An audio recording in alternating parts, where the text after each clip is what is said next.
The Satoshi alien will help you understand technology and cryptocurrency like Bitcoin and believe you like it. The Satoshi alien will help you understand investments and make money, so come listen to the aliens guidance.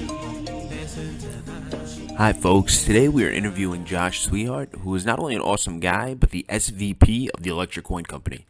The Electric Coin Company were the people who launched Zcash in 2016. We talk about how Josh found his way to cryptocurrency, how and why crypto is important beyond just speculation. We also talk about the Zcash Foundation and the work they're doing in the South Bronx. We had a great time speaking with him, and we hope you enjoy it too. Josh, you've worked.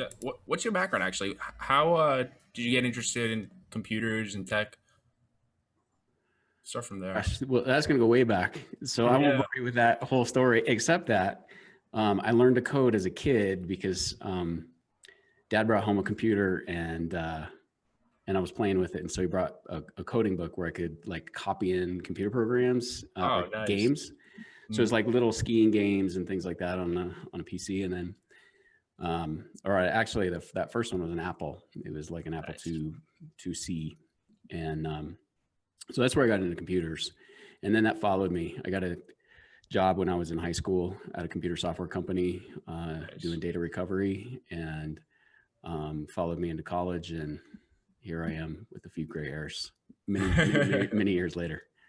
No, that's cool. I'm always so interested in how people kind of like found computers. Because in a way, I mean, me personally, nobody in my life was really like tech savvy or into computers.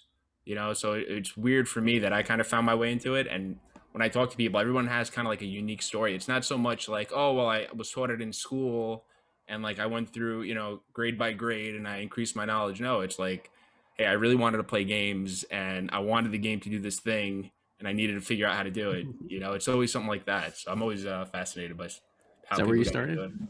You started with games early on? Yeah, mostly games, right? I wanted to download things and like I didn't have any money because I was a kid and my parents were super paranoid about like credit card information and stuff like that.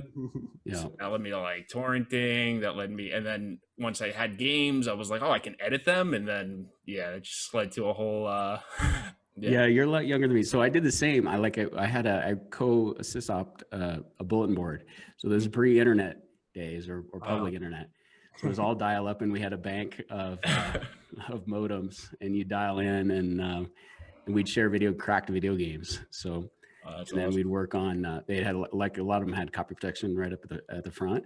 But the idea was it was supposed to be, although most of the community didn't do this, but it's supposed to be ethical. So the idea being there were so many crap games out there that you'd get a game, you'd try it, and if you liked it, you'd go spend the $60-$70 to buy Space Quest or whatever it was.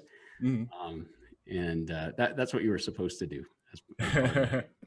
You know what though? I'm sure people did that too, because I know some of the games I would download, I would end up buying like down the line, because maybe the cracked version would stop working or like it stopped updating or something like that. And then it was just like, oh, well, I had a job or something and I was able to actually get it. So I was kind of doing that in a way. Yeah, and you wanted to support the developers, right? I mean, you're like, they did an awesome job, and especially if it was a cheaper game, it was easy to kind of pony up $15 or something like that. Oh yeah. No, as an adult, definitely. As a child, though, it was like little tough. Couldn't do that. Yeah. I think the funny part, Zach, is your parents are so afraid of credit card information getting stolen, but you're over here downloading games illegally on like torrents and stuff, which is infinitely worse, right? They don't know. Dude, I feel bad for my parents because at some point I was like, decided I was gonna sell DVDs at my job when I was a busboy. Selling my mom was DVDs? So proud. What kind of DVDs or movies? Just like different movies and stuff like that. I was doing that little thing, and my mom she was like, "Wow, what a great little business you started." She was like super proud, and then she realized that it was illegal, and she was so upset. You're a bootlegger, man. That's awesome. Look, these people are coming in selling DVDs at the restaurant. I was like, listen, I could do the same thing. Yeah, when I was living overseas, there was like a DVD place, and the way that you can make it work was that somebody would come by once a week and they'd bring a bag full of DVDs that you could rent, but like half the DVDs were filmed inside the movie theater. Yeah. Right. So you get the camera movement. Yeah, it was awesome. Yeah, no, those are the best, man. I guess you could probably still get it on torrents, those kind of cam videos and like online, but yeah, those people are gone. Like the people on the corner selling DVDs, coming into a bar, you know, hawking them. It's all done. Salons, yeah, barbershops. It's Yeah. crazy to think about. And that wasn't so long ago. That's like 10 years ago that they were still doing that. Yeah, that was a big part of things. It was like, oh, where'd you get that movie? Oh, I got it. You know, I was getting a haircut and the guy came and it was just so like normal. And if the quality was good, you went back to that place to get your DVDs because your guy had the crappy quality, right? Mm-hmm.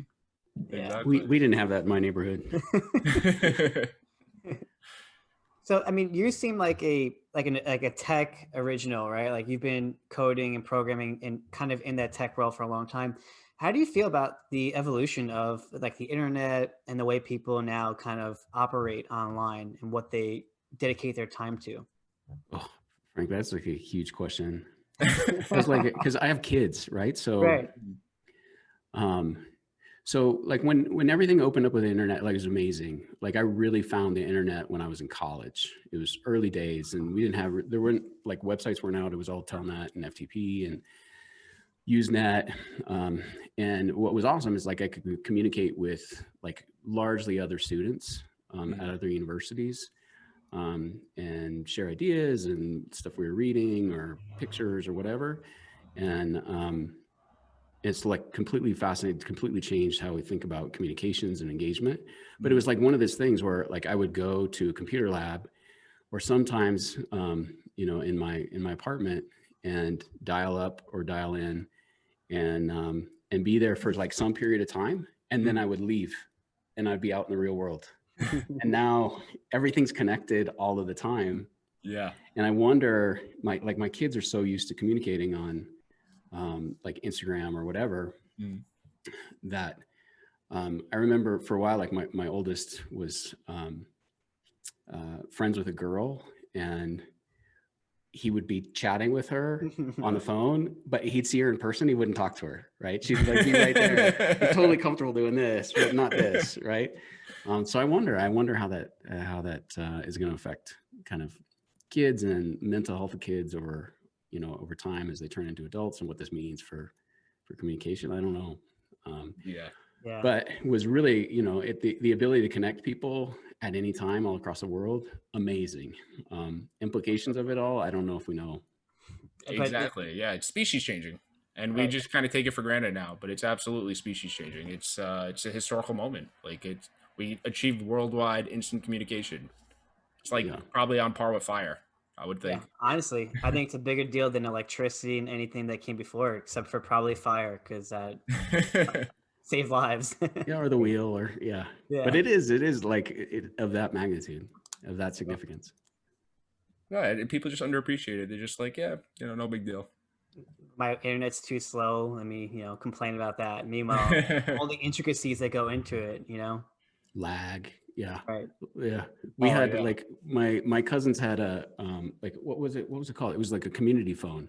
So you would have to, if you're going to use a telephone, you pick it up to see if there's anybody else on the line, currently on the line. And if there's somebody else on the line, you're supposed to hang it up and wait until it's your turn. And here we are, having this conversation. I remember as a kid, because I'm 31, so I grew up like when we first started having that .com movement. And I would be on AOL, and my grandmother, she was this like old Italian woman, spoke no English. She would just pick up the phone and start dialing randomly, and I would get kicked off, and I would freak out. So I was like, I'm gonna do something. It's crazy how far we've come in just 20 years, really. Yeah, and what will be 20 years from now? We'll see. Right. Yeah, that's it's gonna be interesting. It's gonna be weird. It's gonna be like robots talking to each other for us instead of us doing it. Yeah. So Josh, what led you to the electric coin company? How'd you get involved in crypto? Kind of two parts, I guess, to that. So like I didn't get involved in crypto until 2016. So, prior to that, I had heard of Bitcoin. Like it's not something I want to put my money in. I was doing other things in my career, and so it kept popping up. But one of the things in my career is, in in the tech space is continually kind of working with VCs and private equity, and then working with those boards. And I was pretty frustrated, actually, because it seemed like, you know, the people that had the money and the power could kind of multiply that because they had access to these companies before anybody else did. And the average investor wasn't able to kind of get engaged until much later, until it hit the stock market. And so much value had been kind of already extracted or, you know, made available to the wealthy. And so when Ethereum started with the DAI, or with the DAO, excuse me, I got really intrigued because this idea in 2016 of doing more equitable kind of capital formation where anybody could participate in these ideas, that was fascinating. So that's where I went down the rabbit hole. And it was with Ethereum first, rather than Bitcoin. And then that fell apart, right? So the DAO got hacked. But the remnants of it were still really positive. So that kind of came out with, you know, led to today's DeFi. So in the midst of that kind of process, I was learning and getting a better understanding of Bitcoin, getting a better understanding of Ethereum, and but was really kind of curious and about privacy and implications of privacy. And back in 2003, my wife and I lived in India. And when we were out there, one of the things that we got involved with was these communities in the slums of Mumbai and Pune, India. And these communities were setting up something called Bhawadis, which are schools that are community-run schools. So, you know, oftentimes with folks living in the slums, they're day laborers. So mom and dad have to leave. Sometimes they find a job, sometimes they don't, but then they leave the kids back at home. And the kids don't go to school. So instead they've like formed these community run schools so that the kids have a place to go and they can learn. So when we had moved back, in one of the communities that we've done work historically, I tried to send money via Western Union to some friends who within that community, there was a fire in that slum. And so there were these folks that were out of food, they didn't have a place to live. They didn't have any blankets. So was trying to funnel some money, and I got shut down. Western Union shut me down. What?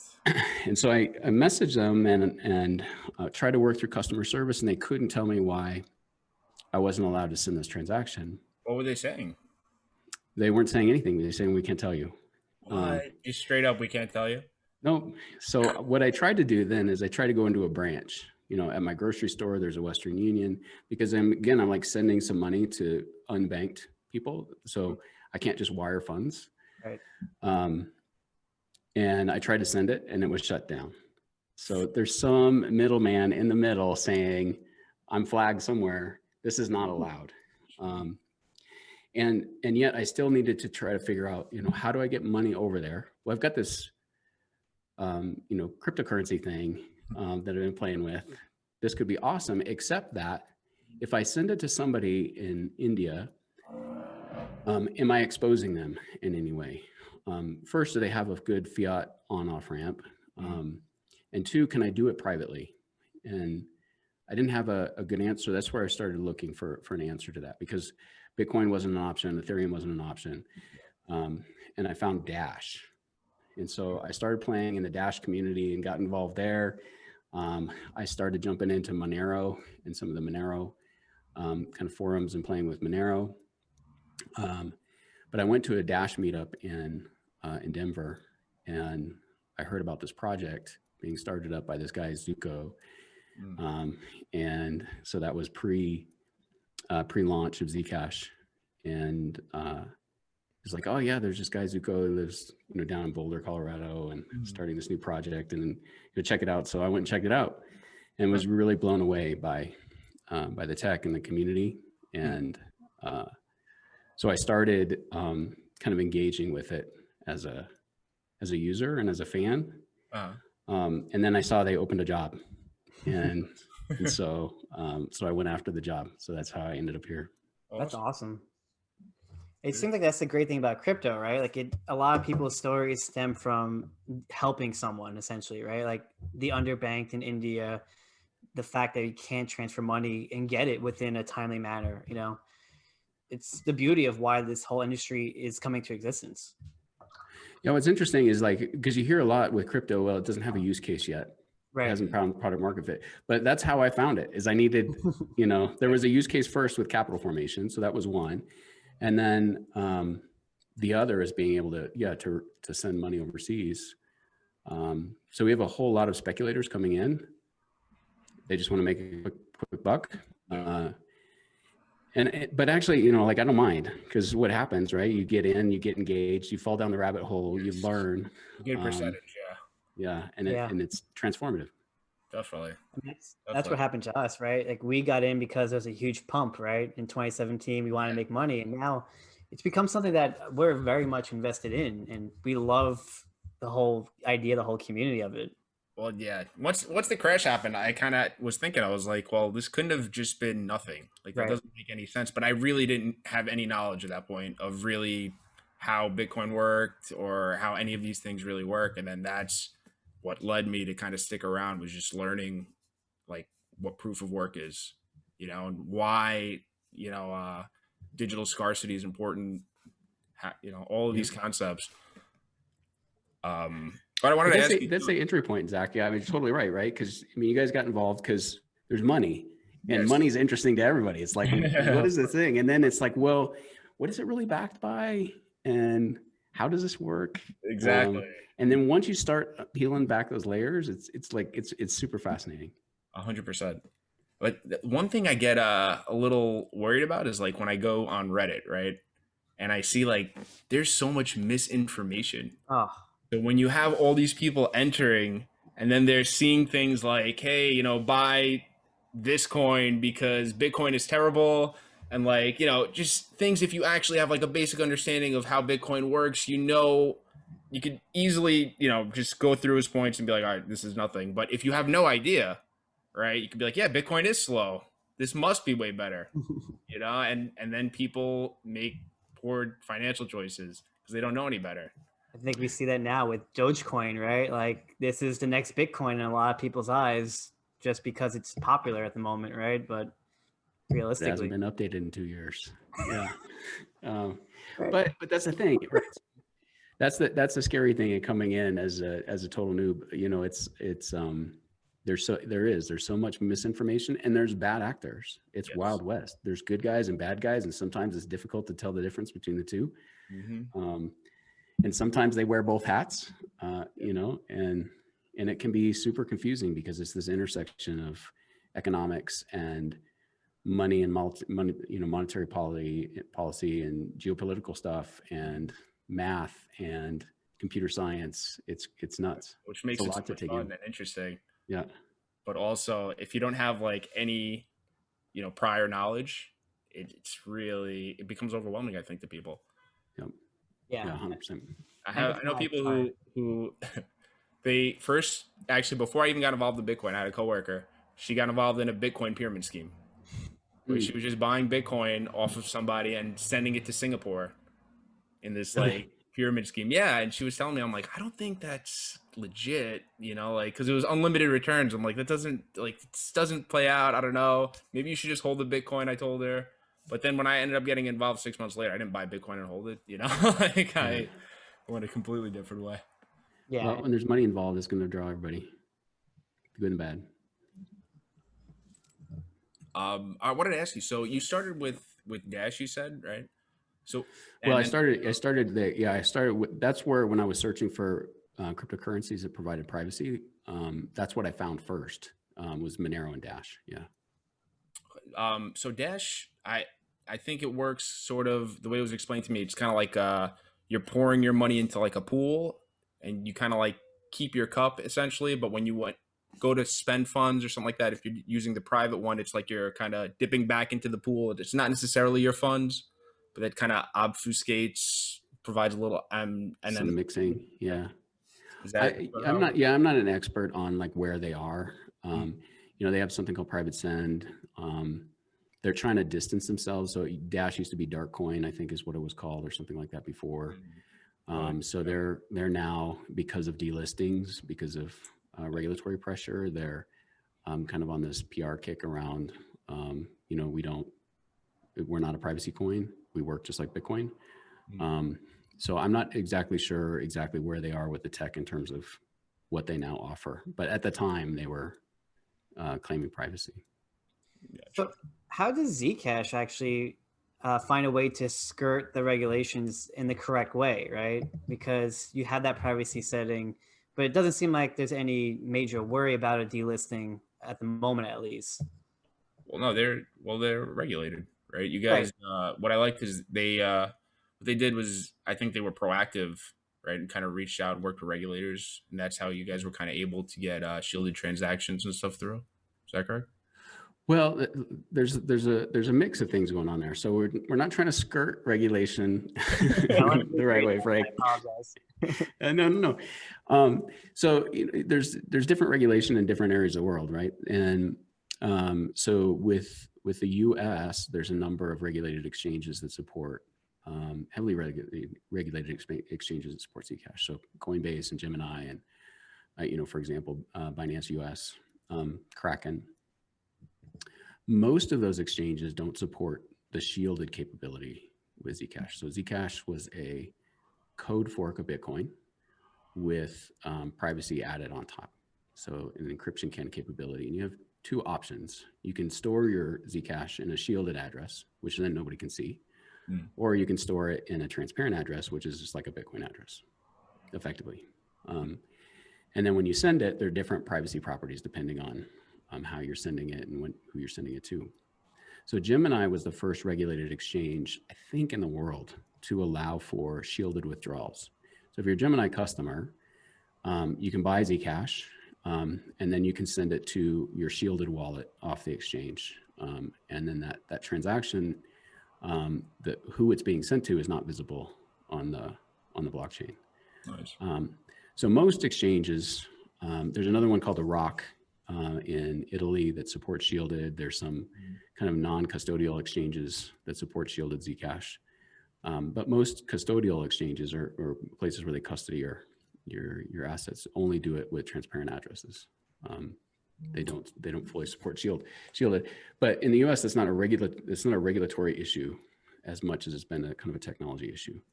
There are places where there's either a ban or de facto ban on privacy coins generally. So Zcash gets lumped into that. Monero, Dash is usually in the mix. There's some others that regulators are concerned about. So right now, you can't acquire or trade Zcash on a regulated exchange in Japan, for example. It's not an explicit ban, but it's challenging from a regulatory front. I see. So you said before it was a technology issue too. You guys are doing an upgrade, or you did an upgrade to Sapling? Yep. So Sapling came out a couple years ago. So when Zcash was first launched, it was too computationally intensive to be able to support it at scale on an exchange. And you couldn't do like private Zcash on a mobile device. So it uses something called zero knowledge proofs or zero knowledge technology, which was discovered clear back in the 80s, but never put into code until the Zcash team did it, and launched in 2016. But it took a lot of resources. And so there was a cryptographic breakthrough from the what used to be the Zcash company team, now ECC team, that allowed for that to occur. And that was implemented in Sapling. And so now it's possible to support it at scale on exchanges, which allows folks like Gemini to be able to support it, as well as mobile devices. But it takes a while for the tech to roll out. Makes sense.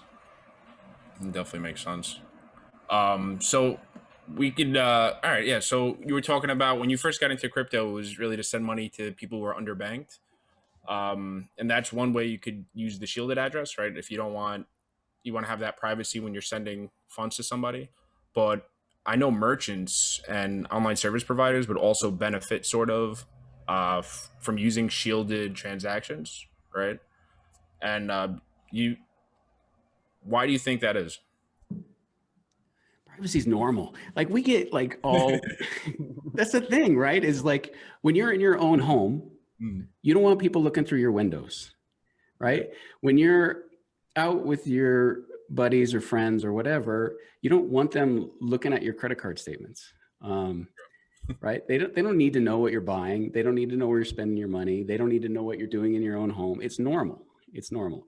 In some cases, it's necessary, absolutely necessary for security and safety, right? Like if I was storing $10,000 under my mattress in my home, it would not be safe for me to go tell people that I've got $10,000 underneath my mattress in my home. That's a security issue. People do that though. People do that. But it's a normal thing. So sometimes, you know, people get into this kind of mode of thinking that, well, if you want privacy, you have something to hide. That's not true at all.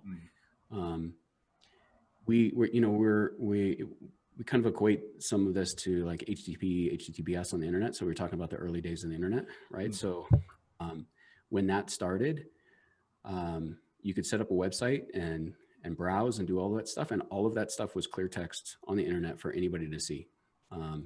It just was not secure. So, you know, Netscape added the ability, included something called SSL, which was controversial at the time, which encrypted everything. But it was necessary, right? So your mom doesn't want you to share credit card information on the internet. And with HTTP, like it would have been a disaster for you to do that because somebody would have absolutely 100% stolen it and ripped you off. The encryption was necessary for folks like Amazon or whoever is doing, you know, any business on the internet to exist. And that's the same with cryptocurrencies. If we have a digital currency, privacy is a necessary component to make that work, whether you're an individual or you're a merchant, because you don't want, you know, you own a shop, you don't want your competitors, you don't want everybody knowing, you know, what transactions are coming in and out. And also you don't want your customers to be able to see all of your other customers' information. Sure, yeah. That makes a lot of sense when you put it like that. People usually, you know, always assume that it's a nefarious purpose is why you're being private or you're being too paranoid. But in reality, I mean, yeah, we're all entitled to privacy, you know, 100%. We need it, right? Yeah. We talk about all of this communications, all this stuff that the internet's unlocking. We have to have it so that we can have a conversation. Like we're publishing this broadly, there's no privacy. But you know, us having a one-on-one conversation, we need to have some expectation of privacy for all kinds of various reasons. Oh, definitely.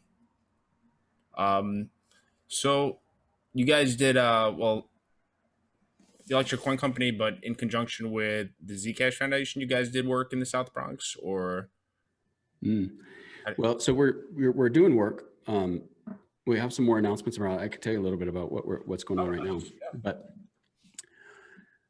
that started. There was actually there was a teacher in the South Bronx, Carlos Acevedo, who was teaching high school, and I believe he was teaching English.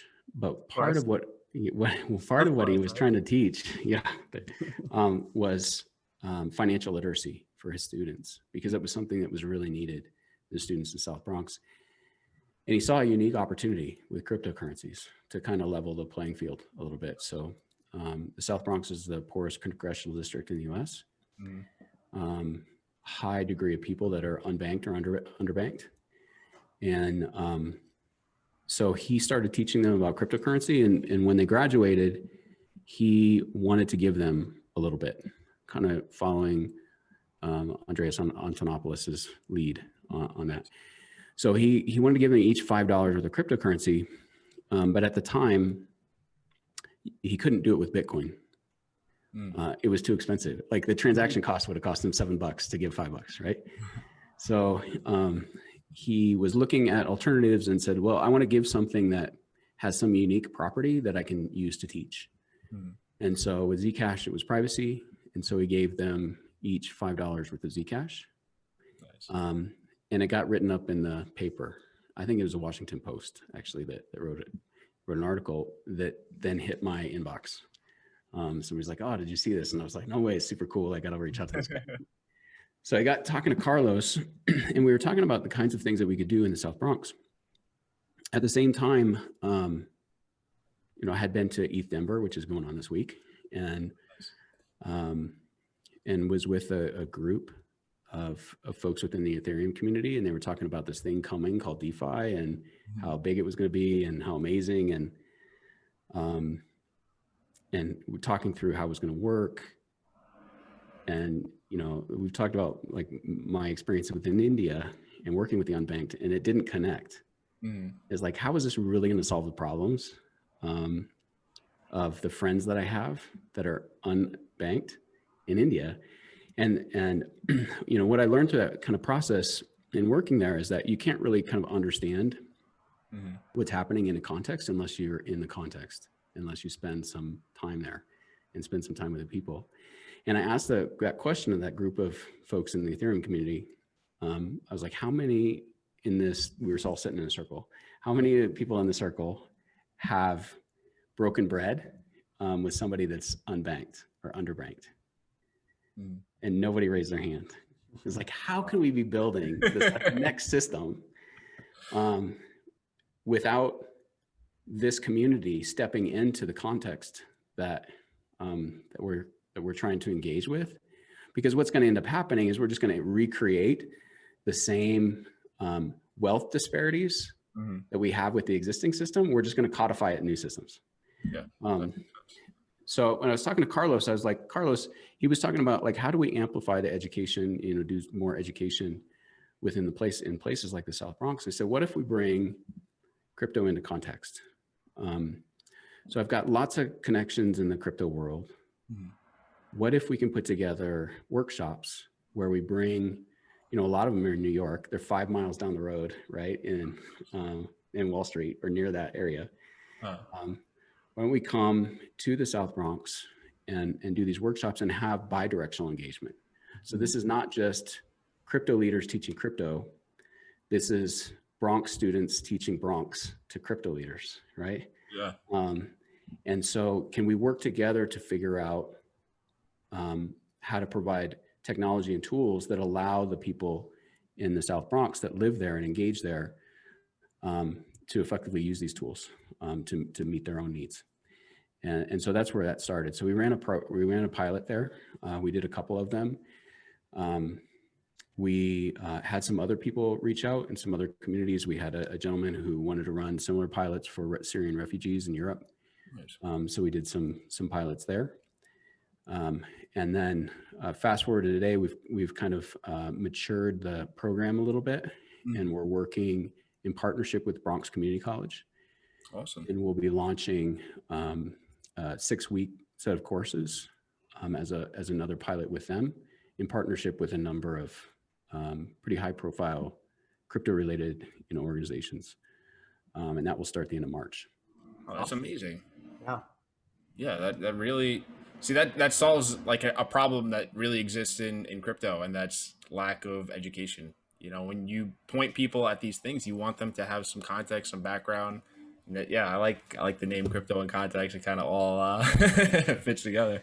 So yeah, some of it is education, but you think about like how accessible like a lot of people in the crypto ecosystem are. Like you can reach out and engage with most leaders. It's still nascent enough in the industry, and there's enough people that want to help and engage. And so yes, we're bringing crypto leaders into context into the South Bronx, hopefully into some other cities and areas around the US, around the world in the coming months. But we're also helping to form relationships where these students are not just kind of getting education arm's distance from a video that's being played on the internet. They now have a relationship with somebody that's working in the space. So if there's internship opportunities, if there's mentorship opportunities, all that whole world opens up to them, where the South Bronx is kind of on this island, away from Wall Street. how are we like connecting this next generation of finance to this this community that really needs it. 100%. Yeah. I mean, it's when you're, you could be in the city, but when you're stuck in like one area, it becomes like a bubble. That's just how it is. And it's not only people in the South Bronx who are underbanked. Like I have friends. I remember a couple of years ago, one of my buddies and me went to a bar. Guy takes out his paycheck, cashes it at the bar. He didn't have a bank account. And it blew my mind because he had a job, he was a plumber, he made decent money, but guy just didn't have a bank account. He got his check cashed at the bar. Yeah. And it's super common, apparently. Yeah, like it's one of the things, like Carlos, again, the school teacher, was really kind of inspired me to engage there. He's like, you can talk about the global unbanked or underbanked, but the reality is the unbanked and underbanked are in your own backyard. You just don't know it. Exactly. And then we have this opportunity to start here. That's amazing. It truly is. You brought you brought up an interesting point earlier about wealth disparity. Do you think that's something that could be coming its way towards Bitcoin with, Tesla buying Bitcoin now and some of these corporations? Could that create a wealth disparity? Oh yeah, I mean, it remains like one of my single greatest concerns as it relates to crypto is that we're building the same infrastructure. So you have and no knock on all my ex-Wall Street friends, but you have ex-Wall Street folks coming in, wanting to make a lot of money, institutionalizing it, putting all this kind of structure around it. And are we just rebuilding systems that we call decentralized, and that we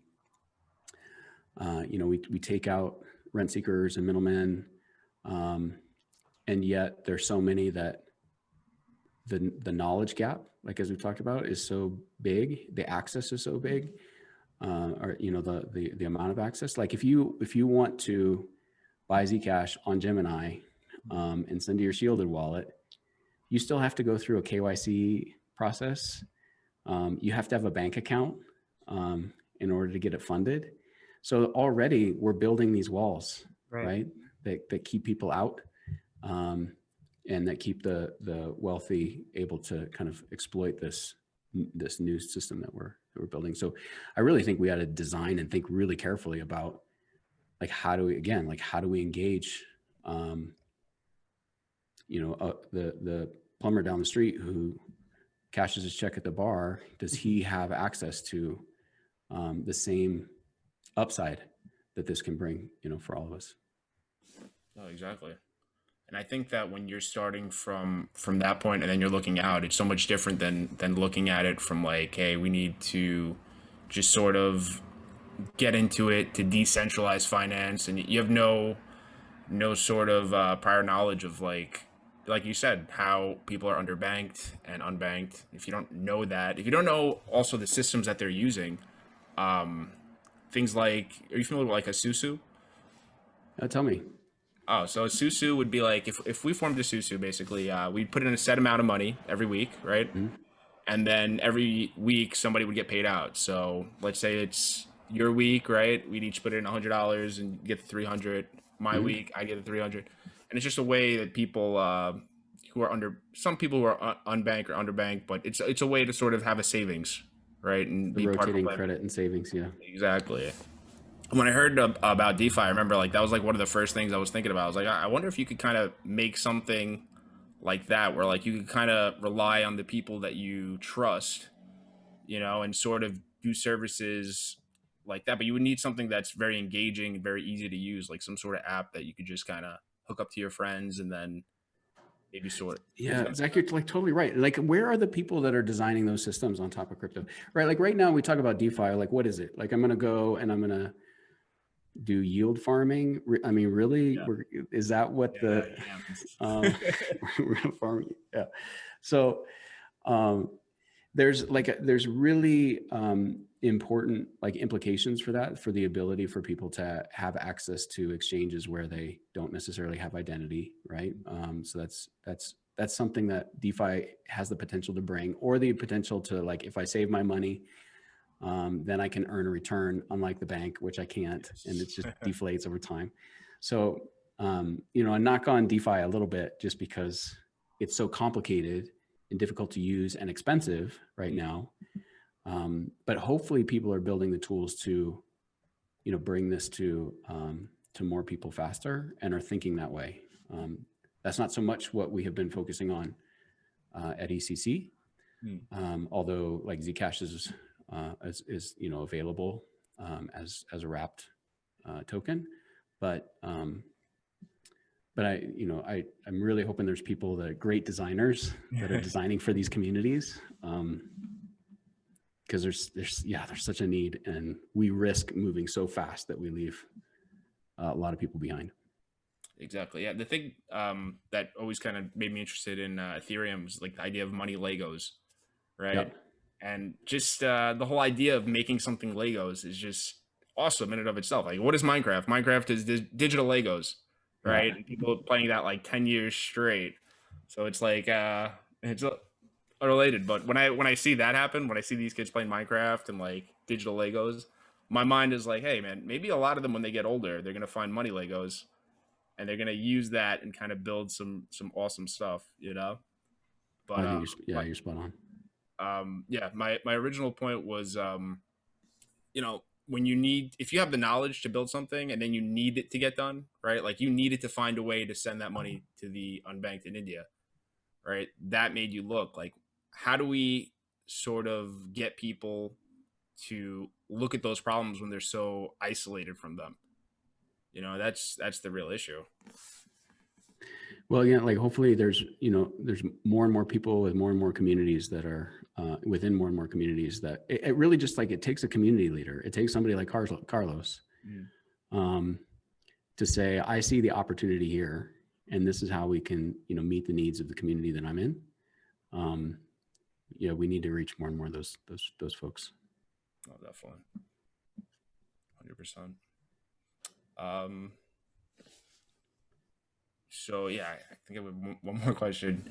Do you know, yeah, okay. So this is basically what I was saying about the Susu, but historically, right?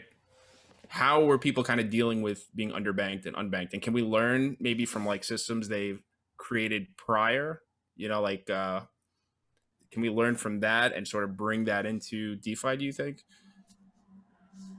Yeah, I think there's some of that is happening. There's people that are more educated about that, like the rotating credit and savings thing that you were describing. I think there are people that are playing with, you know, with those kind of ideas. You know, quite frankly, I mean, there's a lot of infrastructure that's built that's extremely predatory. So some of the obvious predatory stuff is like payday loan services, where they take a huge cut, pawn shops. Folks, but some of it is hidden, like credit cards, right? So credit cards, if I own a credit card and I'm owning it because it gives me lots of benefits, because I spend lots of money on the card and I get all this stuff for free and I get these points back, somebody's paying for it.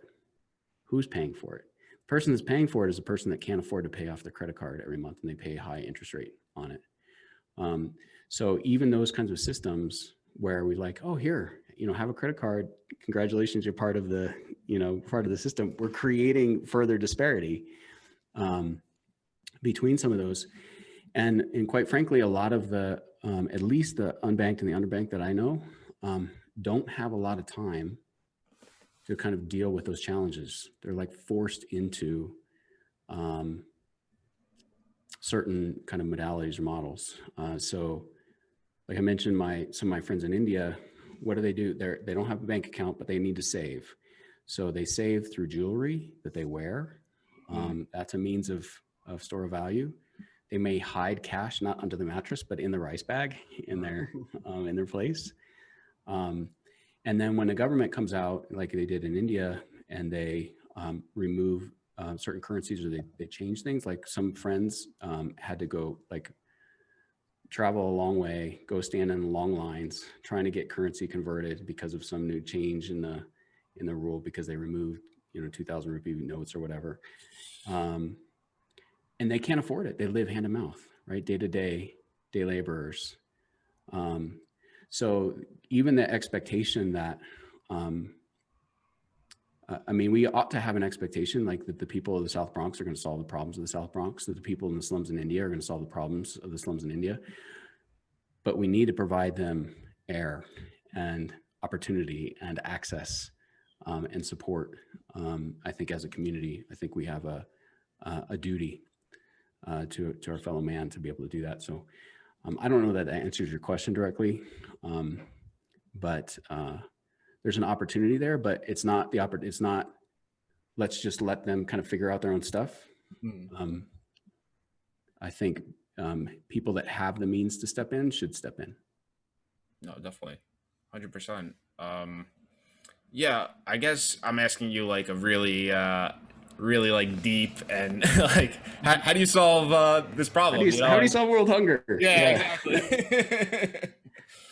But yeah, no, that's true. We gotta I mean, if you benefit, you should definitely try to contribute and try your best to give back and try to have others do well. I mean, nothing feels better than when you told somebody to get into crypto and then they did, right? And then they are super happy and like, especially now, just helping out, but if you can do it on a mass scale, that's even better.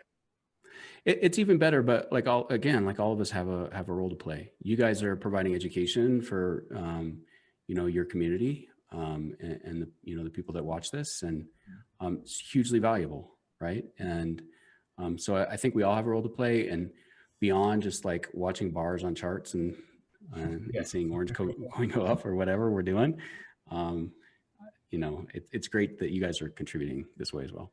Oh, thank you for joining us, man. It's awesome. It's such like an honor to have you here. Yeah, we really appreciate it. 100%. So you had it unrelated to crypto, but you had an Apple too, right? Did you ever use that program Turtle?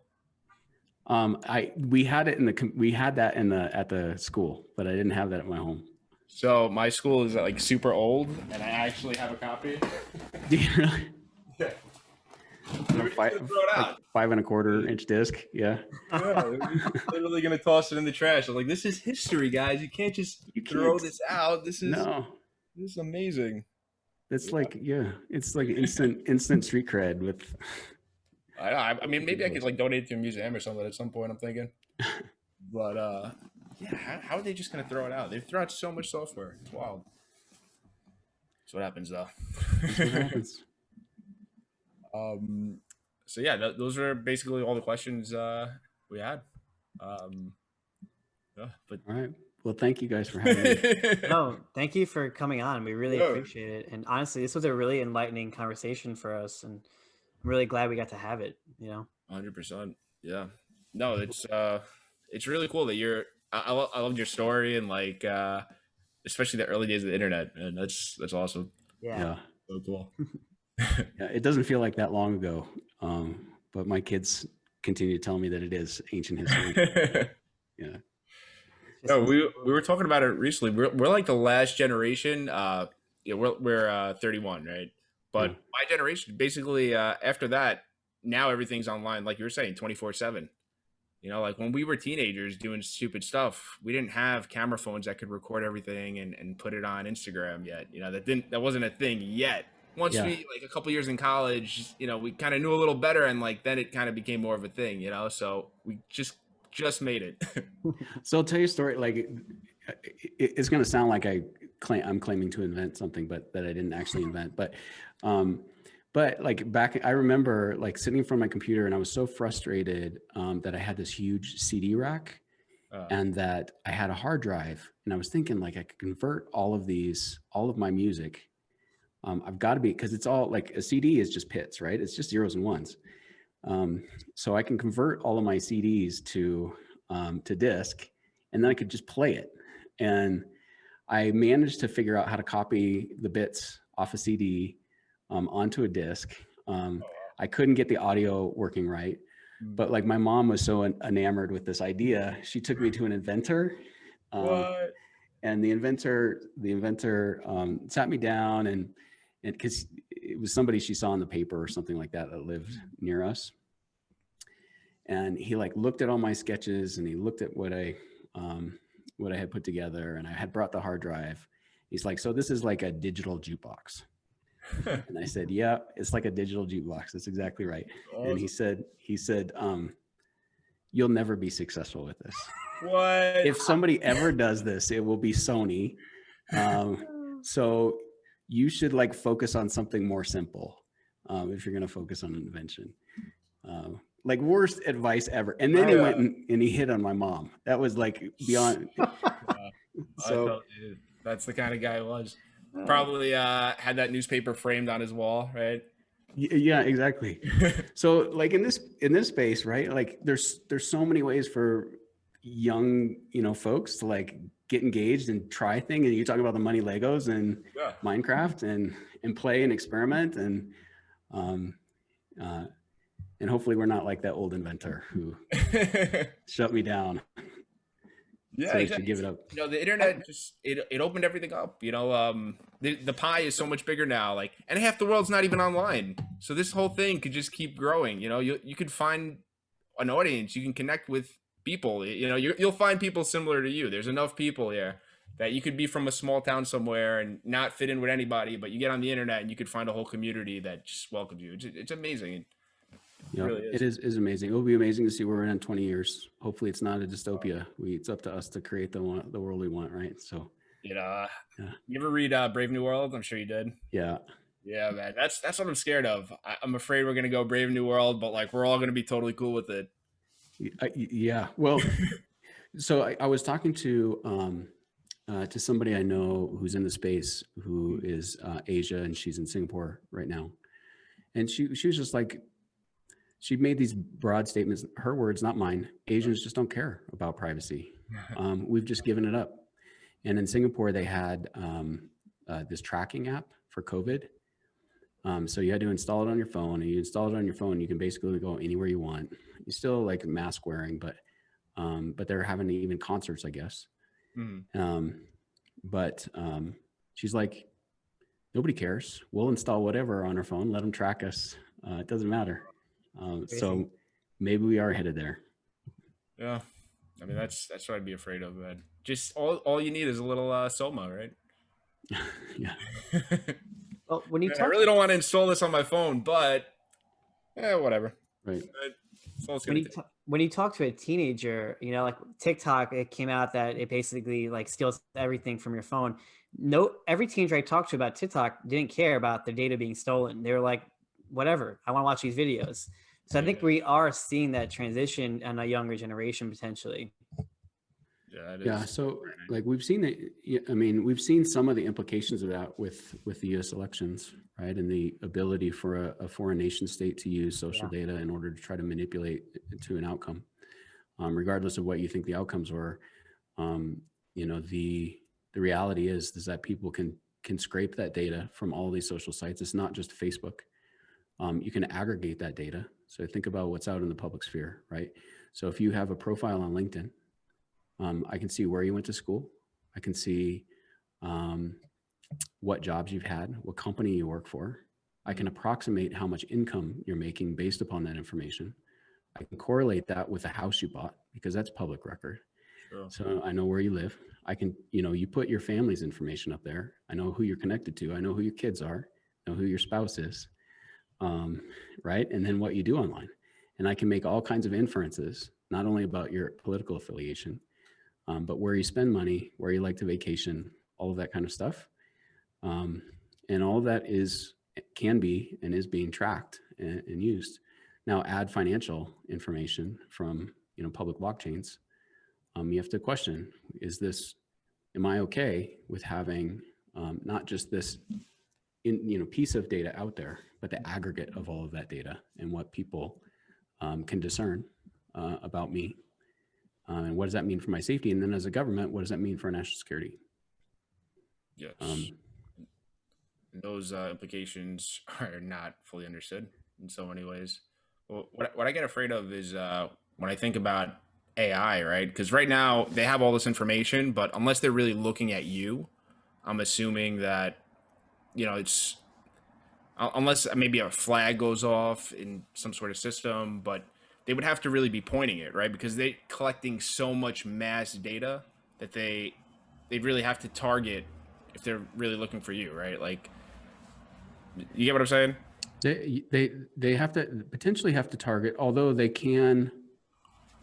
Whereas it's like the Chinese social credit system or something like that, where you choose to jaywalk across the street, and you have cameras all over the place, and you have the ability to detect your face, and associate that with all of your other information, including banking information, and there can be financial implications based upon your decision to jaywalk. Exactly. Yeah. So now that you're a target, you did jaywalking. Now they got your face. Now they're looking at you. Now they're looking at all your information. And then what scares me is if you have an AI that can simultaneously just look at everybody's information at once and read it all, what are the implications of that? Because that has to be coming. Now that's when things get really scary, because then they can kind of see patterns that we don't see and alert whomever to those patterns. That's when it gets real scary. I know it sounds very conspiratorial, but it's real. I mean, this is what's happening. Exactly. And if you were building the tools too, the people building the tools, they're not saying in their head, I'm sure they're kind of afraid that maybe it could, morph into something that they don't want. But I feel like when you're building something, you want to build something. So often you're not necessarily thinking about once it's done, what can it be used for? We get tunnel vision sometimes, where we're just I need to solve this problem, not necessarily thinking about all the implications. I don't know if you could if you've noticed people do that. Or I'm doing it because I'm told by, my government, or because I need to make money to feed my family, and so I can't even afford to think about all of the long-term implications. I've got near-term implications. It's to your point, it's totally cool. I'm working on this thing, it's going to solve this problem. I'm really proud of this AI thing that I built, without thinking what the implications are of that tech. Yeah, super interesting. Yeah, once you when you build something, it's personal. You want, it's like your baby. You want your baby to do well, and yeah, totally. You see it in a different light. Especially if you're a programmer and you see your code out in the wild, that's the most fun, right? To run it on your machine, that's pretty cool. But when you see it distributed and other people using it, it's a rewarding experience, regardless of maybe what you're putting out there. I don't know. Yeah, I put one thing in the App Store out my entire life. It was a little game for kids. It was counting to 5 app, but it got kicked off. I was going to say it's not Flappy Bird or Floppy Bird or whatever that was. Yeah, it was kind of similar, but it was just I was having a baby, so I wanted it. It was my little inspiration. He likes it too. He plays it, but they kicked it off the Play Store because I didn't do whatever updated terms. I didn't sign it in time. Whatever, I'd have to re-upload it now. But it was cool. I like seeing people enjoy it as well. Yeah, you got it out there.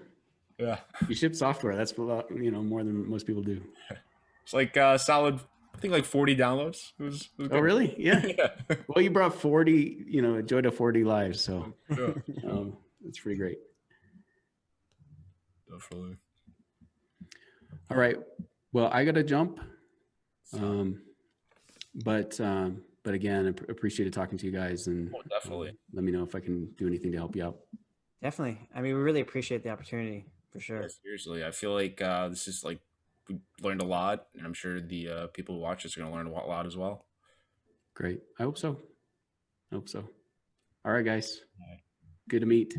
Take care. Man. Good luck. It's a pleasure. All right, bye-bye. The Satoshi alien will help you understand technology and cryptocurrency like Bitcoin and believe you like it. The Satoshi alien will help you understand investments and make money, so come listen to the aliens guidance. Listen to